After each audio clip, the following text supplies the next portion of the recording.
Most top most level top most university থেকে পড়াশোনা করে আইআইটি থেকে পাস আউট করার পরে একটা মানুষ ঘর বাড়ি ছেড়ে বিদেশে সেটেল হয়ে বছরে যা টাকা কামায় স্মার্ট ভ্যালুতে আমি ওই টাকা জিএসটি সাধারণ পড়াশোনার কথা বলছি না। আইআইটি টপ মোস্ট ব্রেন, 10 লাখে একটা ব্রেন হয়। বড় বড় কোম্পানিরা যাকে কেনার জন্য বসে থাকে, টপ মোস্ট ব্রেন, তারা ঘর বাড়ি ছেড়ে ইন্ডিয়া ছেড়ে বিদেশে চলে যায়। 9 মাসে 6 মাসে একবার মাকে দেখতে পারে না। মায়ের শরীর খারাপ হলে যদি ফোন করে মা বলে যে তোর মায়ের শরীর খারাপ, একটু দেখতে আয়, মা কতদিন বাঁচবে ঠিক নেই।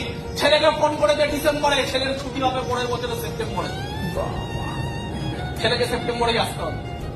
হতে পারে মাকে পুড়িয়ে ফেলা হয়েছে, কিন্তু সে মাকে লাভ দর্শন দেখতে পাবে না, কারণ রুলস, কোম্পানির এগ্রিমেন্ট। ঘর বাড়ি, পুজো পার্বণ সবকিছু ছেড়ে বন্ধু বান্ধব, নতুন দেশে সেটেল, সেখানে গিয়ে কেন? বিকজ অফ পয়সা, টাকা। আর তারপর একটা মোটা প্যাকেজ পায়, ওই মোটা প্যাকেজ যাতে ভালো লাইফ পায় তার জন্য চলে গেছে ওই জায়গায়।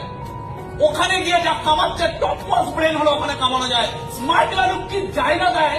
আইআইটি না নর্মাল গ্রাজুয়েট ছেলেমেয়েরা যেই টাকা কামাতে পারে না, নর্মাল গ্রাজুয়েট করতে পারেনি, যে নর্মাল 12 কমপ্লিট করেছে, যে কিচ্ছু নেই যার, তাকে আইআইটি থেকে টপ মোস্ট ইনকাম দেওয়ার